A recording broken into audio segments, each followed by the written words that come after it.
Un peu plus tard, une fête est organisée par des politiciens extravagants et les espions d'Inajiku devaient s'en occuper, mais ils ont échoué dans leur mission. Les espions s'excusent auprès de leurs responsables de ne pas avoir accompli leur mission, expliquant que les politiciens sont en alerte maximale récemment, rendant l'infiltration très difficile à cause de la sécurité renforcée. La responsable s'y attendait mais elle n'était pas inquiète, car elle avait le plan parfait pour contourner cette sécurité et cela allait impliquer Asano. Le lendemain, Asano est au parc avec Mutsumi et il est heureux de passer du temps avec elle puisqu'elle lui a demandé de l'aider pour une course, mais il est un peu curieux de savoir pourquoi elle a besoin de tout ce matériel dans son sac à dos. Finalement, il rencontre un vieil ami de Mutsumi, qui s'avère être Sui, ce qui choque raisonnablement Asano. Mutsumi explique qu'elle connaît Sui parce qu'ils ont travaillé ensemble auparavant, mais même si c'est le cas, elle est toujours un peu en colère contre lui pour avoir presque tué Asano et Nanao. Sui ne s'attend pas à ce qu'elle lui pardonne. Mais il n'est pas non plus désolé car il ne faisait que remplir une mission. Il demande alors qu'il se dépêche car son leader les attend. Un peu plus tard, ils arrivent à un immense immeuble de bureaux, mais cela n'a pas d'importance car la véritable base d'Inajiku est le café à côté. Ils entrent tous et Sui passe une longue commande à la caisse. Une fois terminé, un code est entré dans la caisse, ouvrant une trappe sous leurs pieds. Asano est un peu surpris mais Sui dit qu'il est naturel que l'organisation secrète d'espionnage du gouvernement soit située sous terre. Ils ont encore quelques centaines de mètres à parcourir avant d'atteindre le bureau principal, donc Sui offre du thé à Mutsumi pendant qu'elle est assise sur ses genoux. Asano n'approuve pas vraiment puisque c'est sa femme, mais Sui explique qu'il serait trop dangereux de la laisser seule. Asano comprend ce qu'il veut dire quand des centaines de flèches et de lasers commencent à voler dans leur direction. Ce sont des pièges intégrés pour la sécurité et l'entraînement des espions d'Inajiku. Donc Asano ne doit pas baisser sa garde sinon il sera transformé en viande hachée avant d'atteindre le sol. Après plusieurs secondes de torture à esquiver les lasers, Sui et Asano atteignent enfin le rez-de-chaussée, mais les pièges ne sont pas encore terminés puisqu'un énorme rocher tombe sur Asano. Juste avant qu'il ne soit écrasé, le leader d'Inajiku arrive en courant et détruit le rocher d'un seul coup de poing. Ensuite, elle leur souhaite la bienvenue ainsi qu'à Mutsumi, mais elle se demande si ce Yozakura ici présent est vraiment assez fort pour protéger Mutsumi. Ils s'installent pour leur réunion et on voit le leader se gaver des délicieuses friandises que Mutsumi avait demandé à Asano d'apporter. Elle en est vraiment reconnaissante.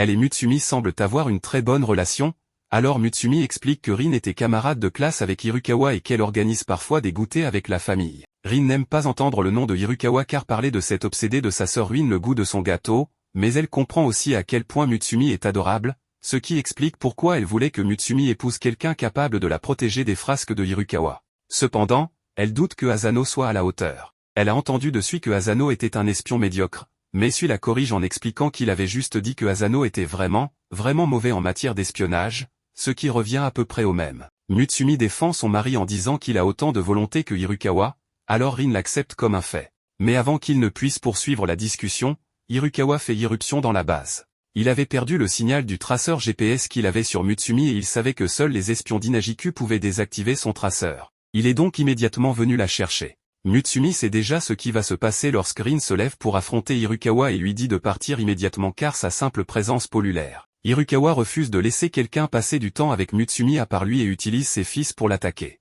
Cependant, Rin est au même niveau que Hirukawa, donc elle parvient à frapper ses fils de plein fouet et se moque de lui pour avoir essayé de la battre avec une attaque si faible. Hirukawa passe alors à la vitesse supérieure et leur affrontement cause des dégâts importants à la base en quelques secondes, forçant l'émission d'un ordre d'évacuation pour la sécurité de tous les espions présents. C'est exactement ce que Mutsumi ne voulait pas que se produise, mais chaque fois que Hirukawa et Rin sont ensemble, ils finissent toujours par se battre. Sui tente de les arrêter, mais il est bien trop faible pour s'approcher d'eux.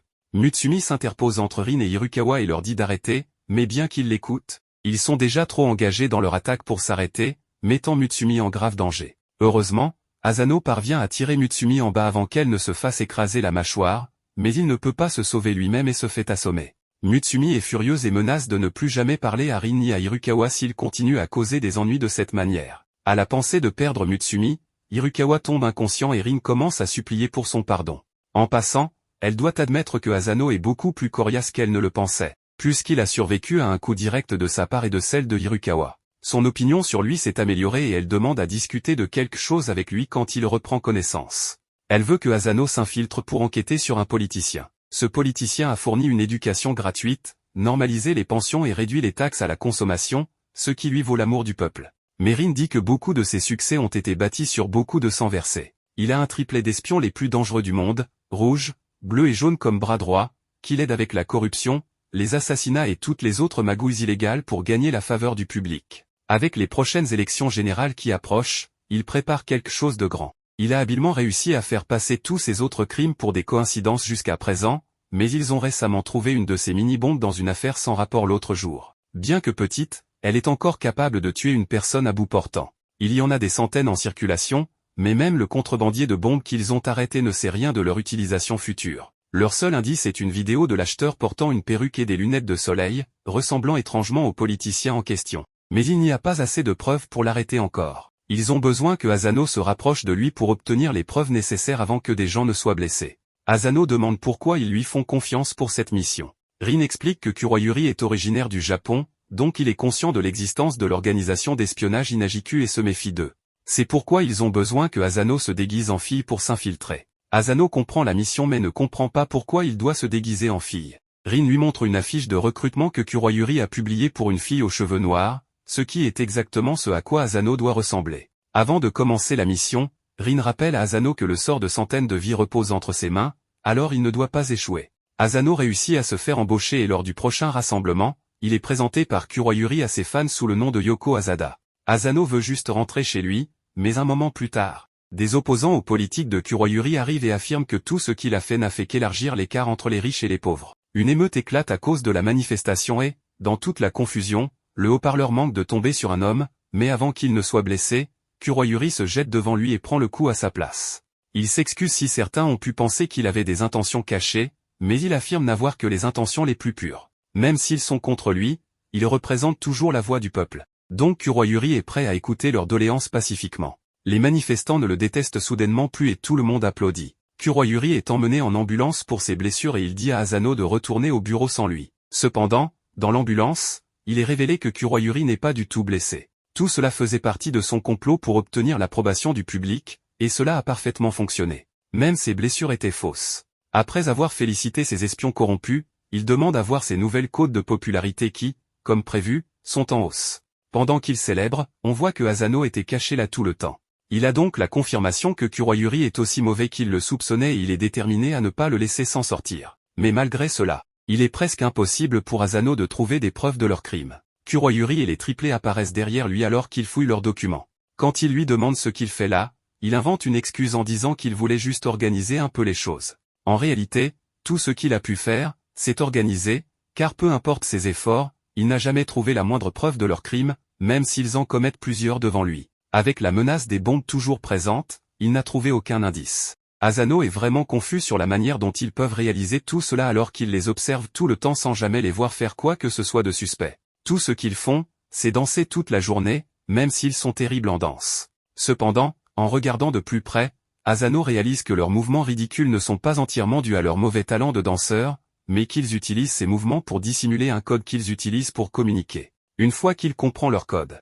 il découvre qu'ils parlent de la manière dont ils ont provoqué la chute d'une organisation opposée. Le lendemain, alors que beaucoup de personnes importantes sont réunies dans un auditorium, le plan de Kuroyuri est d'utiliser les bombes là, car beaucoup de gens qu'il ne peut manipuler avec ses sales tours sont rassemblés au même endroit. Il prévoit de tous les éliminer aujourd'hui en plaçant les bombes sous la scène. Sans plus tarder, il appuie sur le bouton pour déclencher les bombes. L'explosion se produit, mais elle a lieu à l'extérieur, dans la fontaine. Asano est soulagé que personne n'ait été blessé, car il n'a pas eu assez de temps pour désarmer les bombes et les ajouter dans la fontaine pour minimiser le rayon de l'explosion.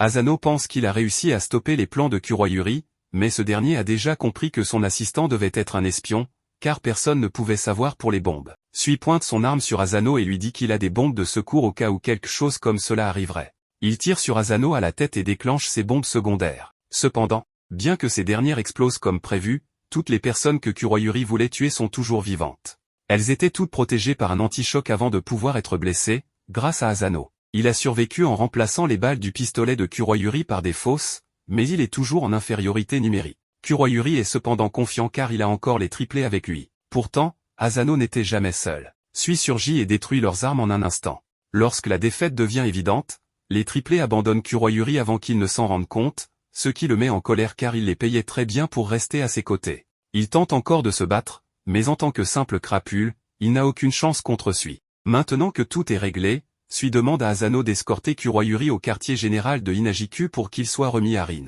Asano n'aime toujours pas être autour de Kuroyuri, car il est vraiment étrange. Kuroyuri commence alors à parler de la façon dont Asano a surmonté le traumatisme de l'accident qui a tué sa famille et s'est prouvé en devenant un des Yozakura.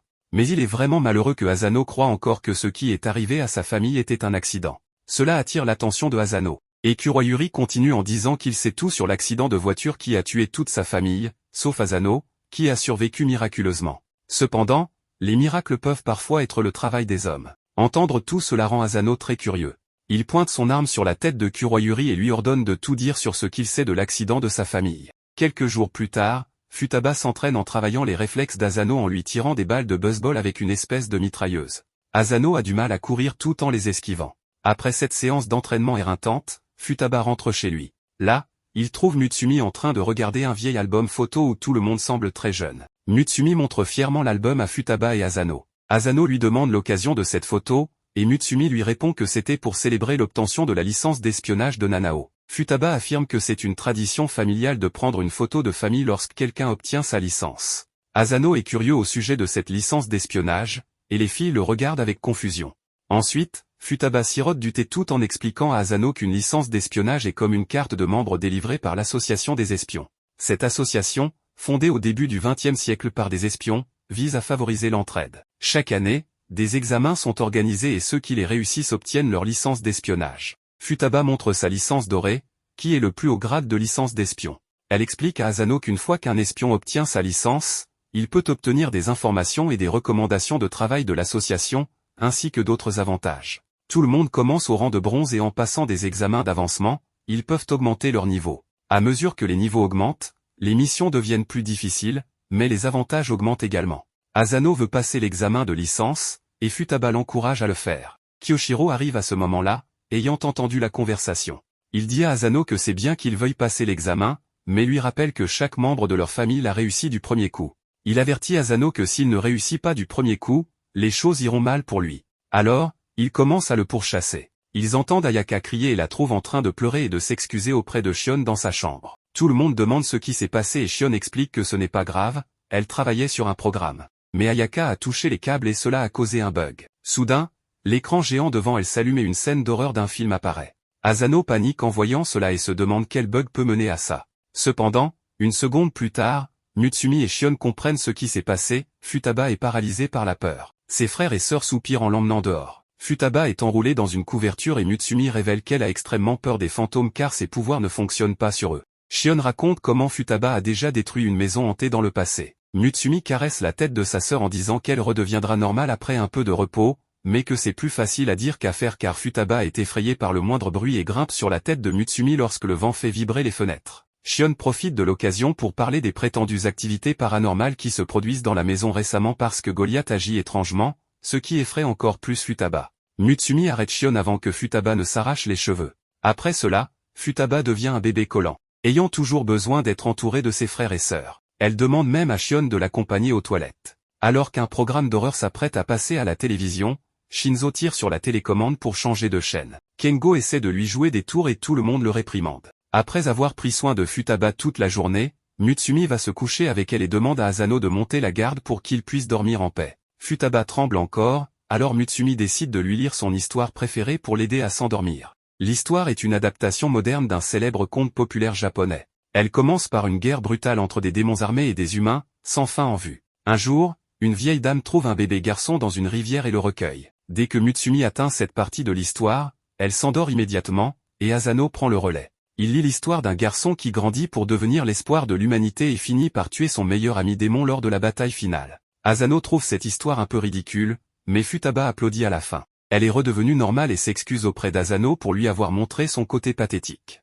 Asano tente de la rassurer, mais Futaba parle de sa mère qui lui lisait cette histoire autrefois. À cette époque, elle n'avait peur de rien, mais après la mort de sa mère, elle a commencé à craindre que, peu importe ses efforts, les choses auxquelles elle tenait finiraient par lui être enlevées. Futaba dit qu'elle se sent comme un échec en tant que fille aînée de la famille Yozakura, car au lieu de protéger ses frères et sœurs, elle doit être protégée. Elle exprime ses insécurités et remercie Asano de l'avoir écoutée. Il lui répond qu'il connaît la terreur de perdre ceux qui lui sont chers, mais que cette peur le motive à devenir plus fort pour pouvoir les protéger. Futaba rit doucement et lui demande d'aller se coucher, car il est déjà tard. Elle le remercie encore et lui souhaite bonne chance pour son examen de licence. Asano quitte la pièce, et Futaba caresse Mutsumi tout en la couvrant d'une couverture. Le jour de l'examen de licence d'espionnage arrive. La première tâche pour Asano et les autres candidats est de courir avec des poids lourds attachés à leurs pieds. Mutsumi regarde tout depuis la zone d'attente et encourage Asano, qui réussit à surpasser tout le monde et à arriver premier à la course. Tout le monde est impressionné par le novice de la famille Yosakura,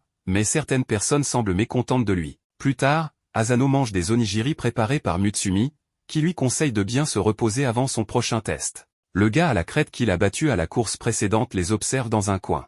Il prévoit d'attaquer Asano pour réclamer la prime sur sa tête et se précipite sur lui avec son poignard. Cependant, avant qu'il ne puisse l'atteindre, une rafale de vent le repousse, et un autre participant lui dit que les combats entre concurrents sont interdits. Le gars à la crête maudit le garçon nommé Oshifuru, mais remarque que son couteau s'est cassé, alors il s'enfuit rapidement. Asano remercie Oshifuru, qui lui dit que ce n'est pas nécessaire car il ne faisait que protéger ce qu'il aime. Oshifuru retire un grain de riz du visage d'Asano et le mange tout en tenant des propos salaces. Asano met immédiatement son arme à la tête de Oshifuru, demandant à Mutsumi de se méfier de ce pervers. Oshifuru lui dit qu'il n'a pas besoin d'armes, car Asano l'a déjà touché en plein cœur. Asano est encore plus effrayé, mais Mutsumi semble reconnaître Oshifuru. Elle lui ordonne furieusement de rester loin de son mari, mais Oshifuru dit qu'il est heureux d'être l'amant de rechange. Il tient le visage d'Asano et prend des photos en gros plan. Il a aussi une petite poupée d'Asano faite avec les vêtements et les cheveux qu'Asano a laissés sur les sites de ses missions.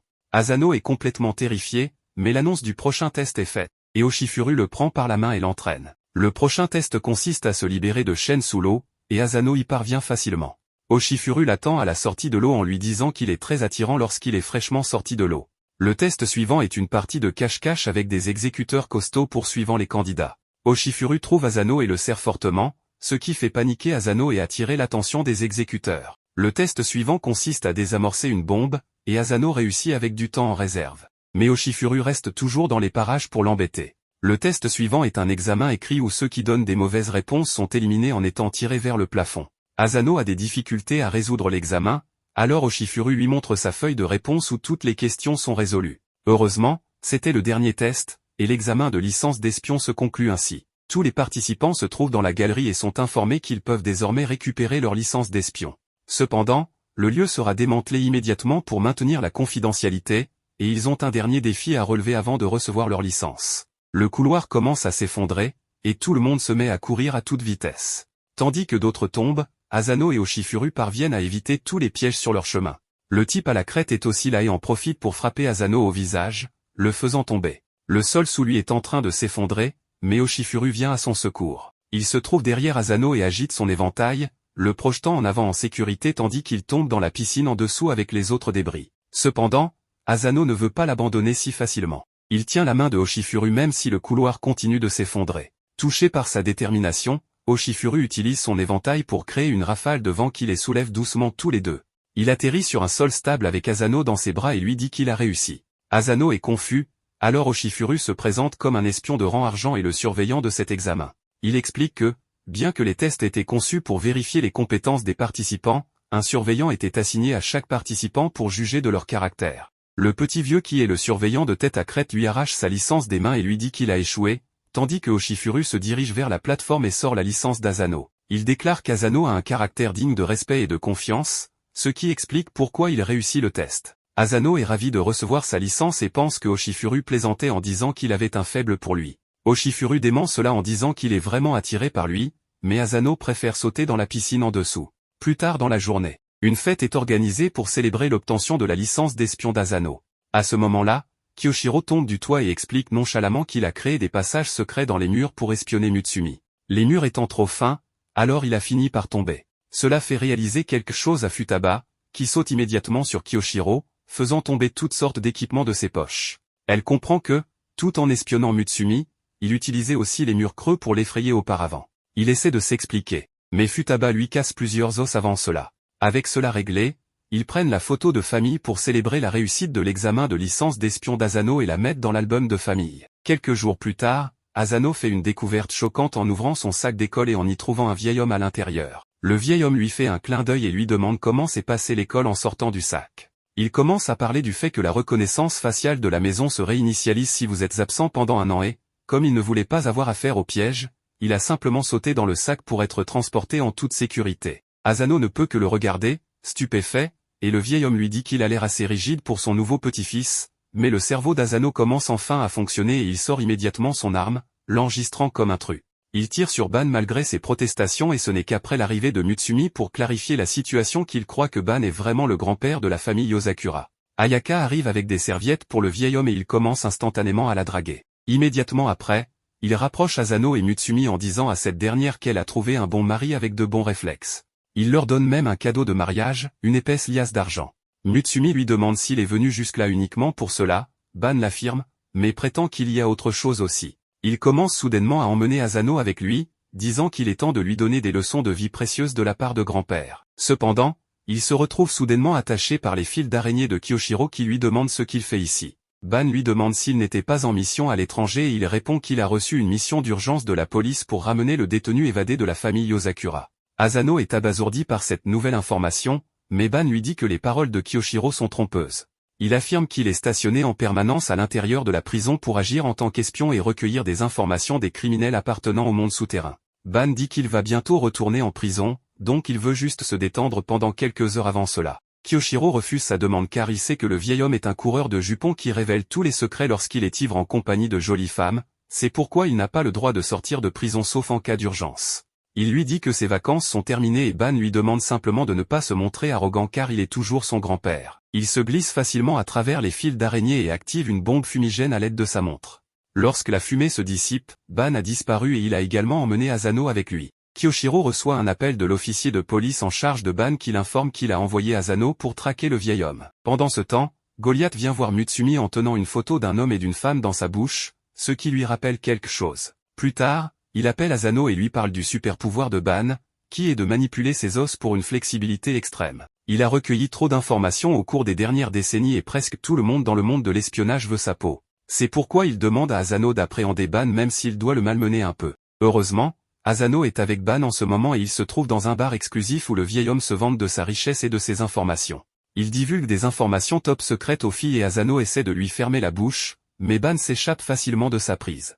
Il dit à Asano qu'il est trop jeune pour l'arrêter, mais il se retrouve ensuite coincé avec une colle spéciale préparée par Asano. Cependant, cela n'a rien de spécial pour Ban, qui se glisse hors de ses vêtements et pose devant les filles. Il défie Asano et lui dit qu'il va le former. Asano l'attaque, mais Ban esquive toutes ses tentatives de le maîtriser sans même transpirer. Après qu'Asano soit épuisé, Ban lui tape dans le dos et prédit qu'il pourra l'effleurer dans environ 5 ans. Asano lui demande pourquoi il a dû s'évader de prison pour les voir car il aurait pu attendre la fin de sa mission. Ban répond qu'il devait le faire aujourd'hui et affirme qu'un jeune comme Asano ne comprendra pas ses raisons. À ce moment-là, le barman arrive et présente à Ban sa boisson préférée. Il en offre à Asano, mais il refuse de boire car il n'est pas encore majeur. Ban le traite de bêta mâle pour cela et lui demande comment il va lui donner un arrière-petit-fils comme ça. Il raconte l'histoire de sa vie insignifiante et pleine de solitude avant de rencontrer Keiko. Il explique que c'était un jour de pluie et qu'il était blessé après une mission lorsque Keiko l'a trouvé, et c'est ce qui a changé sa vie pour de bon. Ban dit que sa femme était trop bien pour lui et il pense qu'Asano lui ressemble, c'est pourquoi il veut lui parler en tant que seigneur marié dans la famille Yosakura. Il lui dit de chérir le présent pour ne pas avoir de regrets. Asano lui verse un verre et lui assure qu'il le fera, affirmant que Mutsumi a fait de lui l'homme le plus heureux du monde et qu'il a l'intention de la chérir et de la protéger toujours. Ban avale le verre et dit à Asano qu'il l'aime bien, en se rapprochant de lui, complètement inconscient qu'une vieille dame s'approche calmement de lui. Il ne la remarque que lorsqu'elle met des menottes spéciales autour de ses bras et des siens. Elle savait qu'il serait ici et lui dit que s'il retire sa main de ses menottes par force ou par ruse, elles exploseront. Elle lui demande de bien se comporter s'il ne veut pas que les mains de sa femme sautent. Mutsumi arrive à ce moment-là et s'excuse auprès d'Asano pour son retard, puis présente la vieille dame comme grand-mère Keiko. Asano est choqué car, d'après l'histoire de Ban, il pensait que Keiko était morte, mais ce n'est pas le cas. Ban s'accroche à sa femme et lui dit qu'il a même commandé sa boisson préférée et qu'il demandait aux filles plutôt quel cadeau lui acheter puisqu'aujourd'hui est leur anniversaire. Keiko refuse de l'indulgencer et le renvoie calmement en prison malgré ses pleurs et ses protestations. Asano comprend enfin pourquoi le vieil homme s'est évadé de la prison aujourd'hui et Mutsumi dit qu'elle s'en est souvenue seulement après avoir vu la photo de leur jeunesse. Il remarque qu'il comprend aussi les sentiments de son grand-père et Mutsumi rougit soudainement. Elle se cachait plus tôt et a entendu Asano dire qu'elle a fait de lui l'homme le plus heureux et, avec ses sentiments dans son cœur, elle lui prend la main. Le lendemain, Mutsumi montre à Asano quelques photos de Keiko et Ban, qui ont réussi à convaincre sa femme de sortir avec lui avant de retourner en prison. Asano dit que tout le monde peut apprendre de Ban à être romantique même à un âge avancé. Quelques jours plus tard, Ban s'évade de nouveau de prison pour voir sa famille, mais il ne trouve que la domestique Ayaka car tout le monde est parti pour leur sortie mensuelle de shopping familial. Ils déjeunent dans un restaurant chic et tout le monde a des plans pour l'après-midi. Kyoshiro essaie de partir le premier, mais Futaba lui attrape la main et lui demande de payer la note en tant que fils aîné. Il dit qu'il ne paiera que pour la note de Mutsumi, mais elle lui lance un regard mignon et innocent, et il paye immédiatement pour la nourriture de tout le monde. Après cela, chacun va de son côté et Asano se rappelle du temps où il venait au centre commercial avec sa famille. Mutsumi attire son attention et il lui demande ce qu'ils vont acheter aujourd'hui. Elle lui répond des articles d'épicerie courants mais termine la liste par des munitions et des grenades. Elle ne plaisante pas et achète des grenades à partir d'un dispositif caché dans le centre commercial. Ensuite, ils vont au Starbucks du centre commercial et Mutsumi commande 100 kg de café au tapioca de fer. Asano est confus, mais le barista comprend sa commande et leur livre 100 kg de munitions pour fusil. Asano commence enfin à comprendre cet endroit et Mutsumi confirme que c'est un lieu où les espions, les assassins et tous les membres du monde souterrain peuvent acheter leurs fournitures. D'un autre côté, Shion et Shinzo se trouvent dans la boutique d'un vieil homme frêle qui leur vend une puce capable de traiter les informations provenant de l'ancienne boule de mémoire. Shinzo est confus quant au choix du fusil dans la boutique, mais Shion connaît ses habitudes et lui dit de choisir celui dans la main gauche. Pendant ce temps, Futaba reçoit un massage intense d'une mamie musclée qui lui dit de mieux prendre soin de son corps, car elle peut dire que Futaba a trop travaillé. D'un autre côté, Nanao achète des pilules de cyanure à haute concentration et Kengo achète des masques pour le visage afin de s'assurer que sa peau reste lisse même après avoir porté de nombreux déguisements. Pendant ce temps, Kyoshiro entre dans une librairie mystérieuse et achète un livre d'horreur très rare avec des intentions malicieuses. Asano se rend également à une laverie spécialisée où ils rendent les vêtements ordinaires par balle et enlèvent les taches de sang.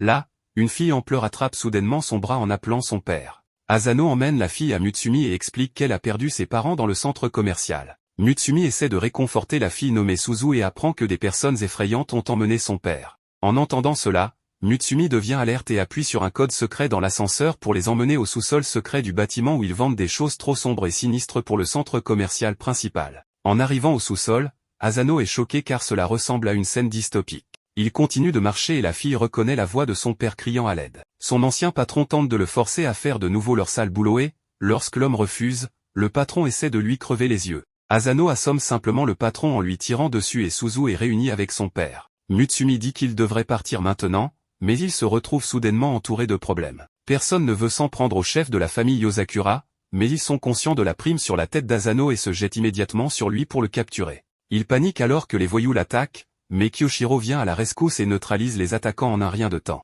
Asano est soulagé de le voir, mais remarque ensuite le livre dans ses mains, une collection de méthodes de torture, et réalise qu'il va essayer ces méthodes sur lui. Les voyous hésitent à l'attaquer maintenant, mais le chauve pense que leur nombre joue toujours en leur faveur. À ce moment-là, les autres membres de la famille Yosakura arrivent également et utilisent leur capacité spéciale pour éliminer rapidement tous les criminels en une seule fois. Ils prennent l'ascenseur pour retourner au bâtiment principal et, immédiatement après, le bâtiment commence à s'enfoncer Le à jour cause où de Asano leur et sa action famille imprudente. étaient en train de Ils conduire partent sur la maison avec le centre Asano commercial montrait joyeusement joyeusement ses compétences en jeux vidéo à son petit frère, tandis que sa mère se plaignait qu'il mettait beaucoup plus d'efforts dans ses jeux vidéo que dans ses études. Son père n'était pas beaucoup mieux car il se concentrait trop sur son travail et passait à peine du temps avec eux en tant que famille. Il avait récemment pris des congés, alors ils avaient prévu un voyage de camping, mais malheureusement, il avait commencé à pleuvoir juste au moment où ils étaient arrivés, donc le voyage allait être gâché. Il s'excuse auprès de tout le monde, mais Asano lui dit que ce n'est pas grave et continue de jouer à son jeu. C'est alors que la voiture perd le contrôle et cela entraîne la mort de toute sa famille.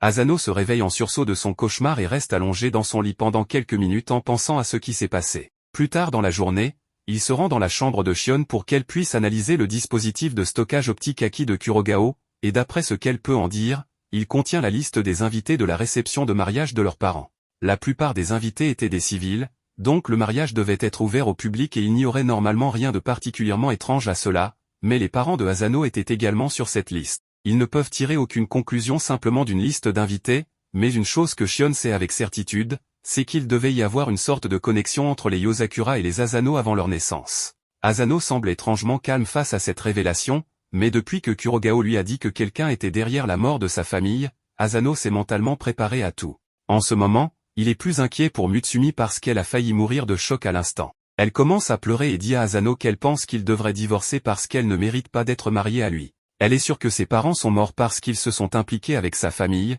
donc elle se sent coupable à ce sujet. Mais Asano lui prend la main et lui dit qu'ils ne savent pas si la famille Yosakura a causé l'accident et peu importe ce que cela pourrait être, tant que Mutsumi n'était pas directement impliqué, il ne cessera jamais de l'aimer, donc elle ne devrait plus parler de rupture. Mais avec tout cela, Asano veut toujours découvrir la vérité sur ce qui est arrivé à ses parents, alors il demande à Shion de l'aider. Shion dit qu'elle avait déjà prévu de l'aider dès le début puisqu'il est maintenant son petit frère, mais elle n'est pas trop sûre par où commencer puisque cette information est également un choc pour elle. Normalement, toutes les données sur une génération précédente de la famille Yosakura sont effacées pour des raisons de confidentialité, donc le fait que cette liste existe encore signifie que le monde criminel doit être impliqué d'une manière ou d'une autre. Ils n'ont aucune autre piste, donc Shion pense qu'il pourrait valoir la peine de visiter l'endroit où toutes les informations finissent, la bibliothèque des morts. Suivant les instructions de Shion, Asano se rend au parc et trouve une bouche d'égout au milieu du sol. Alors qu'il descend, Shion informe que la bibliothèque des morts est une organisation privée sponsorisée par l'association des espions,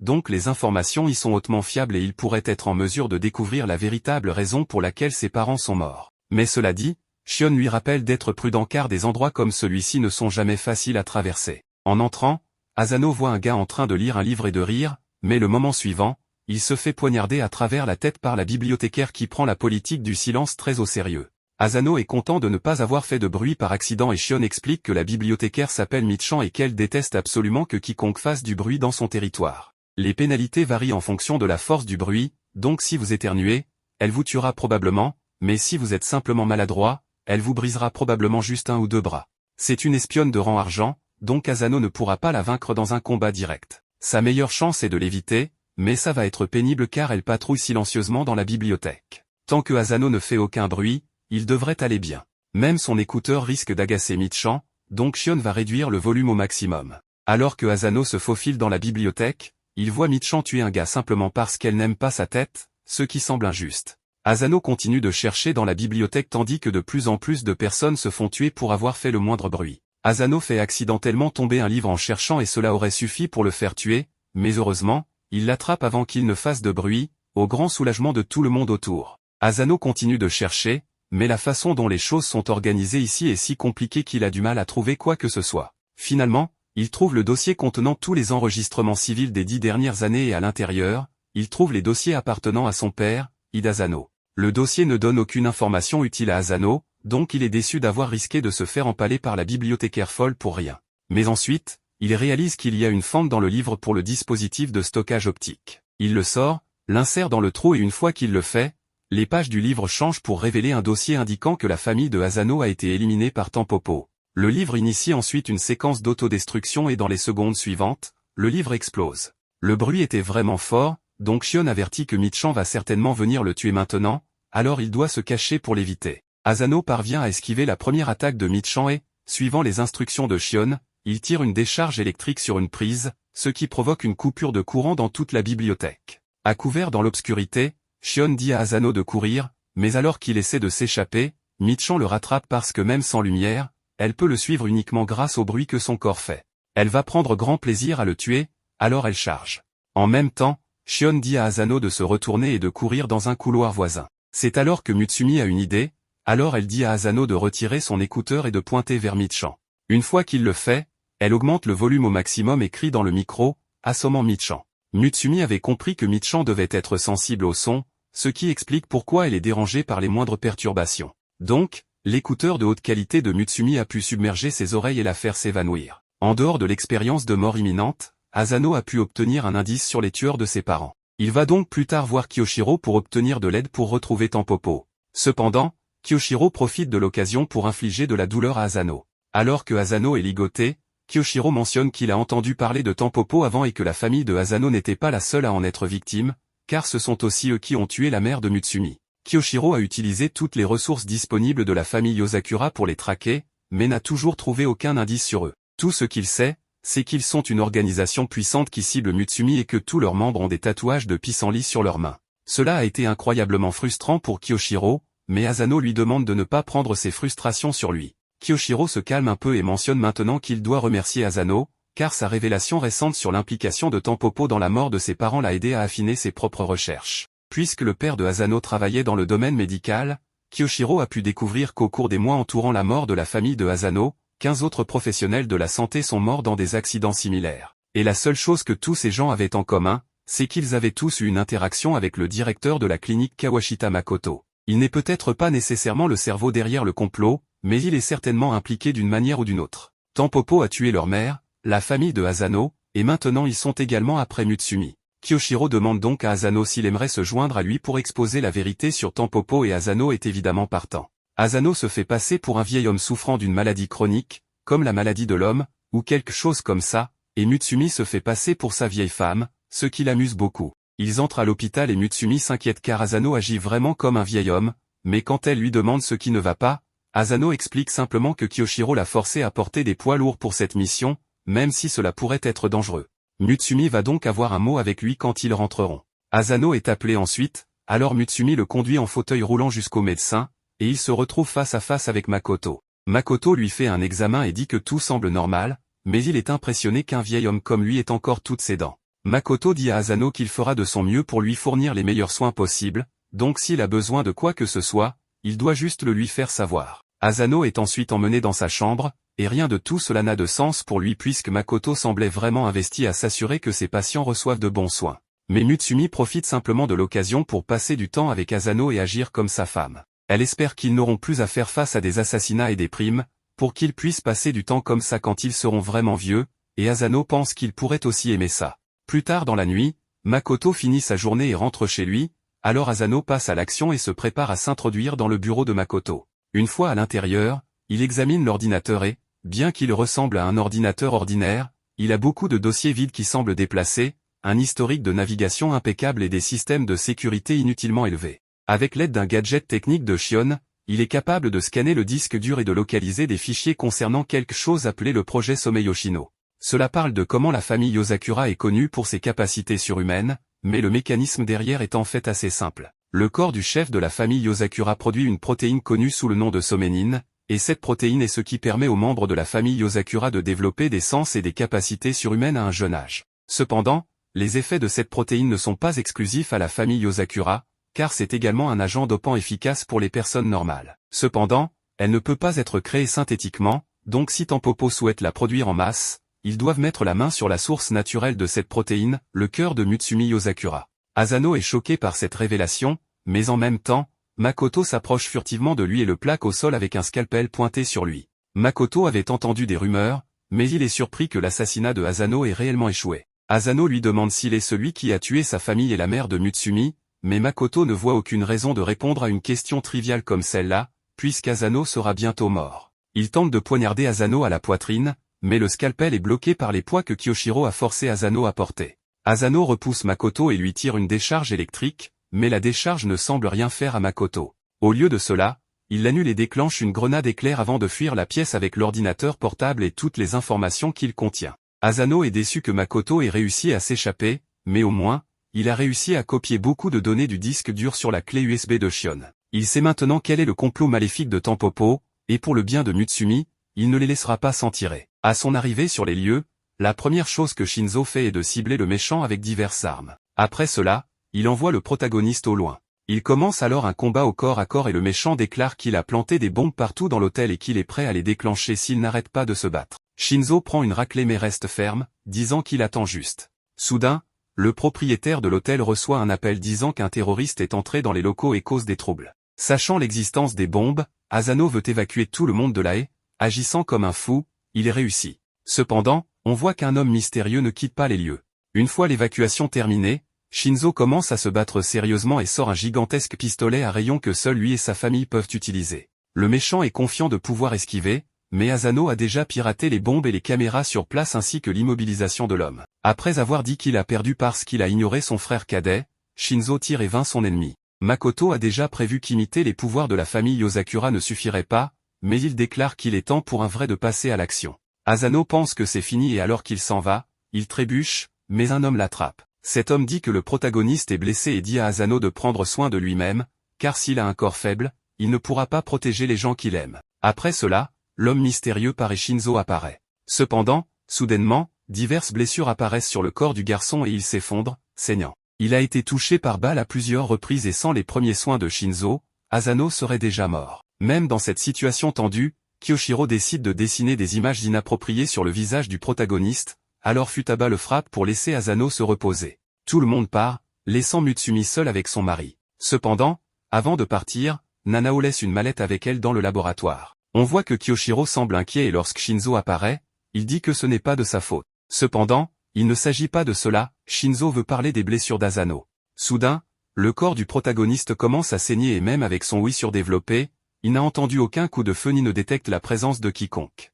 La seule chose à laquelle il peut penser est qu'Asano a été attaqué avant son arrivée et que la réaction a été retardée dans son corps. Il n'y a qu'une seule personne capable de cela qu'il connaît, mais avant de révéler qui c'est, l'alarme de la maison se déclenche, indiquant qu'il y a plus d'1 millier d'intrus dans la résidence. L'un d'eux est impatient d'attaquer mais, comme il ne veut pas suivre les ordres, il est éliminé. Makoto a prévu de blesser un membre de la famille pour rassembler tous les frères et sœurs là-bas, car il veut se débarrasser de tout le monde sauf Mutsumi. Tous les ennemis utilisent cette drogue et trouvent d'une manière ou d'une autre les codes de sécurité de la famille Yosakura. Soudain, ils sont arrêtés par Goliath, le chien de garde de la famille, qui montre sa véritable forme. Les frères et sœurs apparaissent également et la véritable bataille commence, chacun utilisant son propre style de combat complètement différent des autres. Alors que la plupart des frères et sœurs essaient de neutraliser les intrus, Kyoshiro est chargé de protéger le manoir. Cependant, même en les battant beaucoup, les intrus se relèvent à chaque fois. Le capitaine ennemi décide d'agir et il peut utiliser 60% de la puissance du Harakura. Avec cela,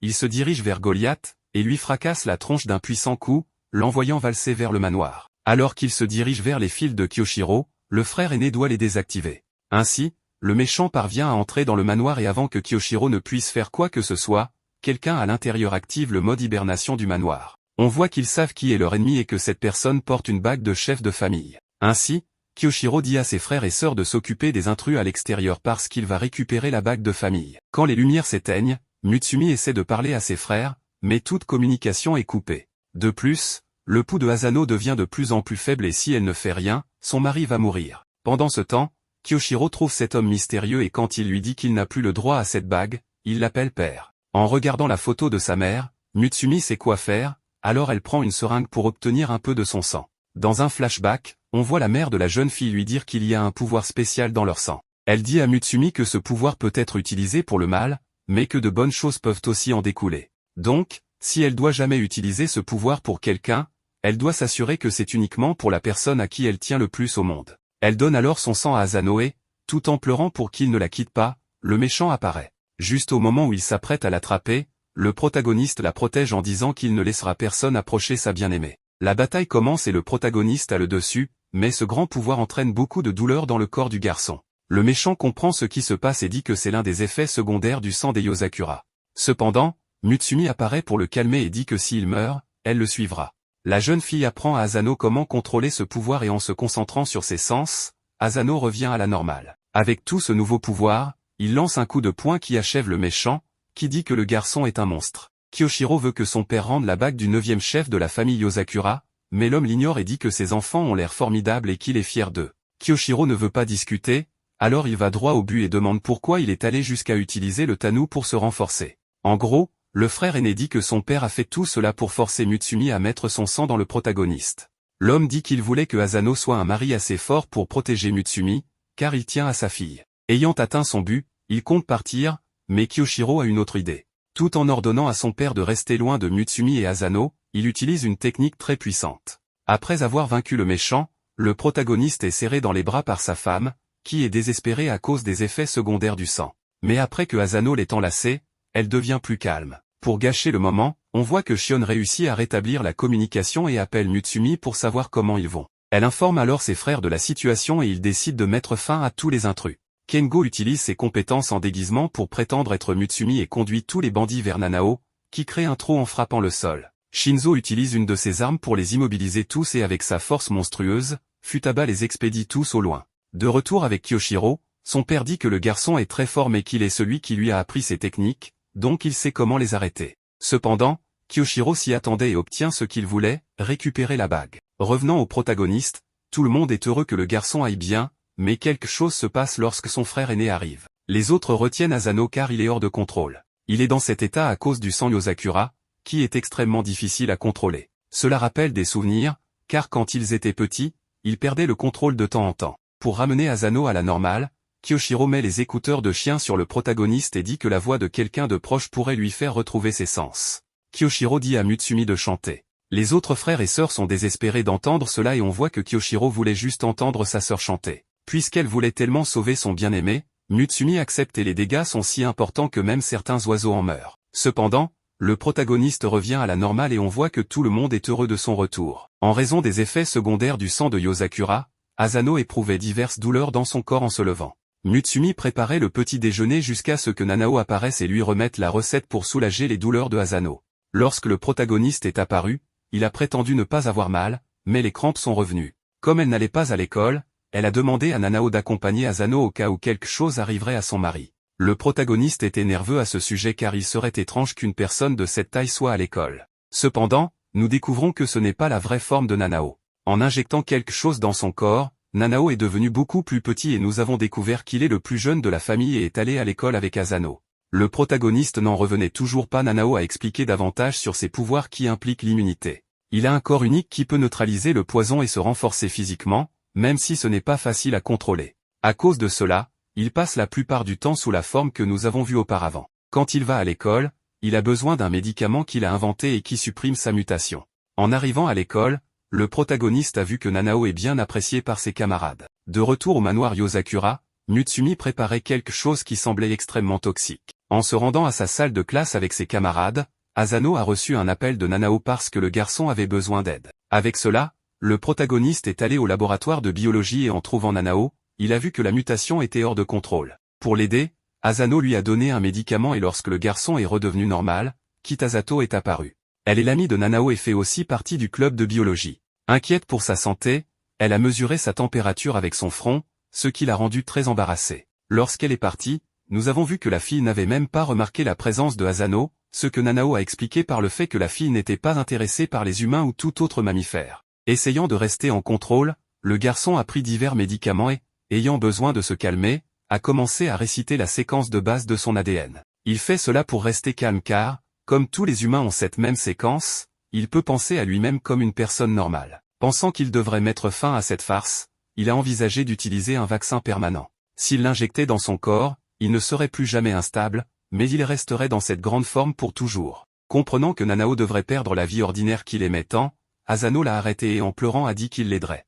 Ainsi, tout au long de la journée, chaque fois que Nanao était sur le point de perdre le contrôle, le protagoniste trouvait un moyen de lui injecter le vaccin, même pendant un match de baseball. Cependant, lorsque Kitasato est allé dans la salle du club, son serpent de compagnie a fini par manger l'un des médicaments de Nanao et, à cause de cela, est devenu géant et hors de contrôle. De retour au manoir, les amis espions de la famille sont apparus et ont décidé de goûter quelques boulettes de riz préparées par Mutsumi. Asano gardait Nanao calme grâce à des techniques d'acupuncture qu'il avait apprises.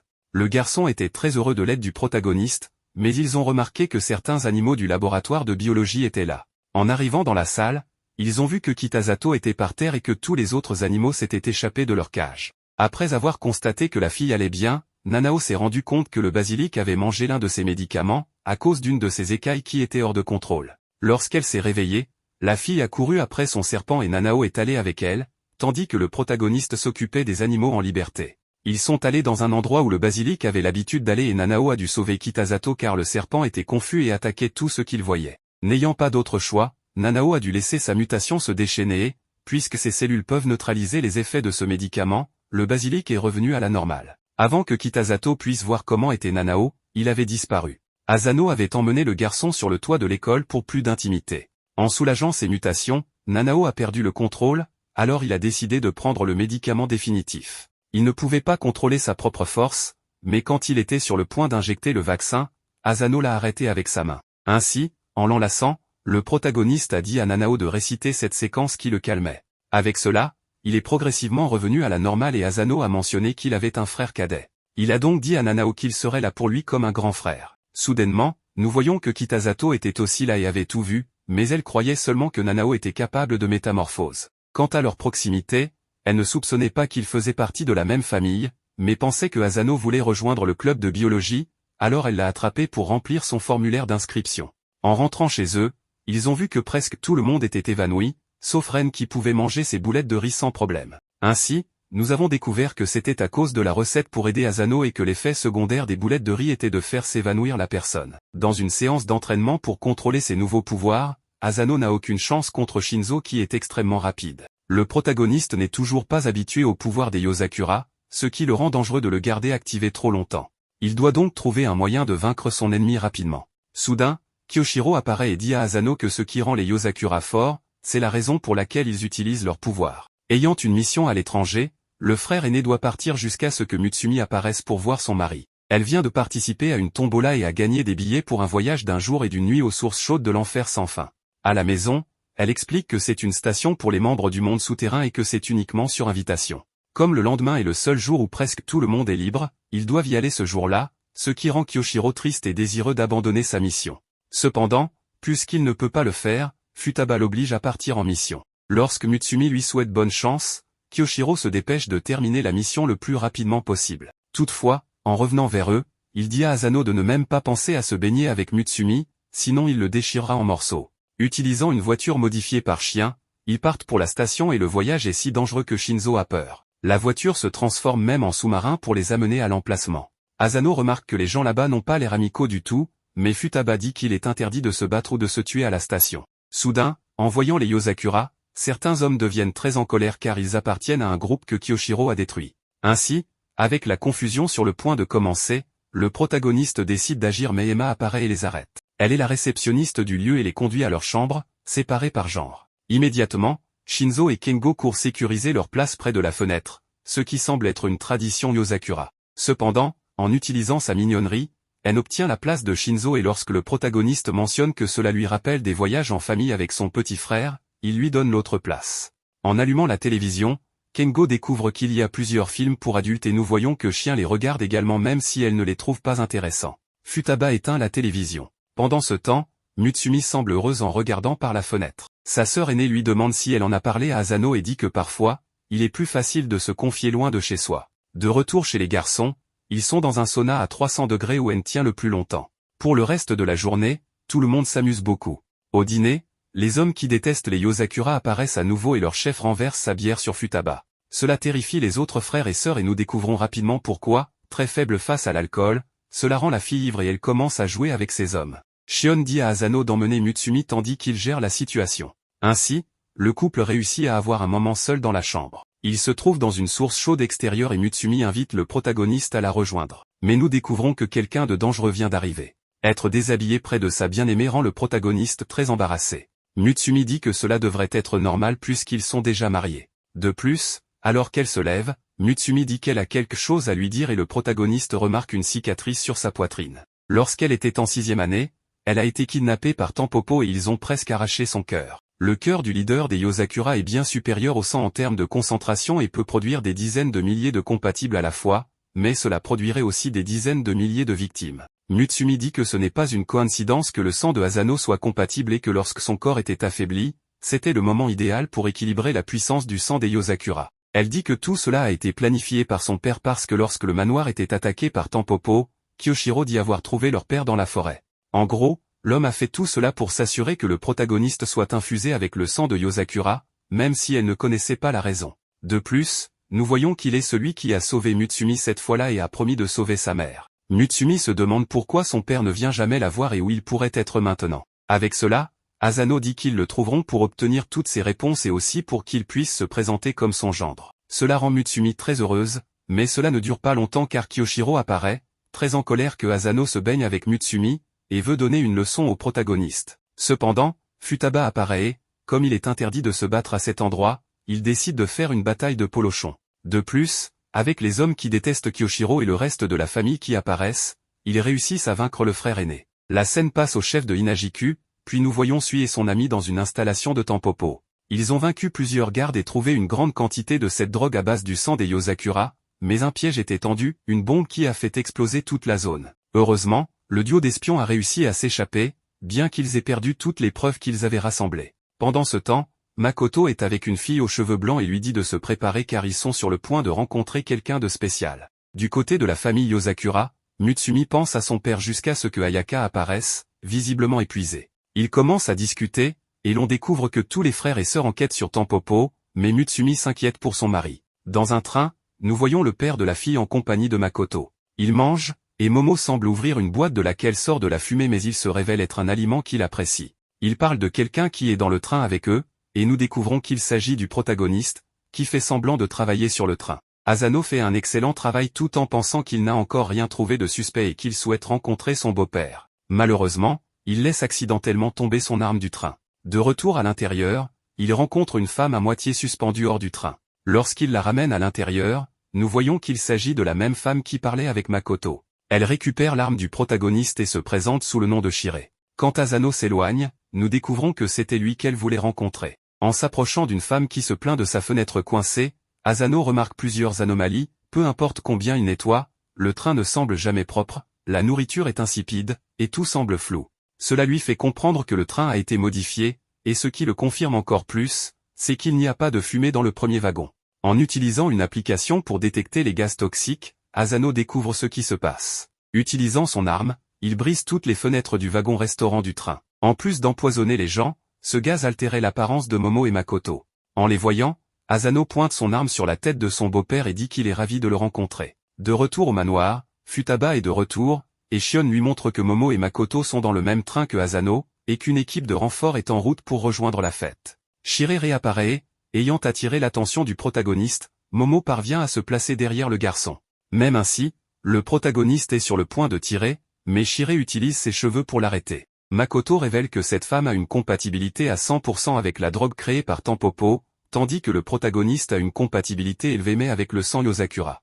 Makoto est impatient de voir qui gagnera. Avant de partir, Momo souhaite bonne chance à Asano et dit qu'il espère le meilleur pour le garçon. De plus, juste avant de partir, on voit que Makoto est inquiet parce que Momo n'est pas aussi loyal à Tampopo qu'il ne le devrait. De retour au combat, Asano utilise ses nouveaux pouvoirs pour se libérer, et bien qu'il puisse suivre la vitesse des cheveux de la femme, il est toujours surpassé. Shiré commence à parler de son passé, expliquant qu'elle est entrée en contact avec cette drogue il y a 10 ans. Elle avait un corps extrêmement fragile, mais la drogue Asakura lui a donné une nouvelle vie. Cependant, tout a un prix, et un corps ne peut supporter 100% de Asakura que pendant 10 ans, selon l'utilisation du pouvoir. Dans son état actuel, son corps n'a plus beaucoup de temps à vivre, et elle mourra bientôt. Asano lui demande pourquoi elle combat pour Tampopo si l'utilisation de ce pouvoir est si nuisible pour elle. Shiré répond qu'elle veut apporter le Asakura à bord de ce train à plus de personnes, car il atteindra des gens comme elle qui en ont vraiment besoin. De plus, les données de ce combat seront utilisées pour la prochaine étape de la recherche.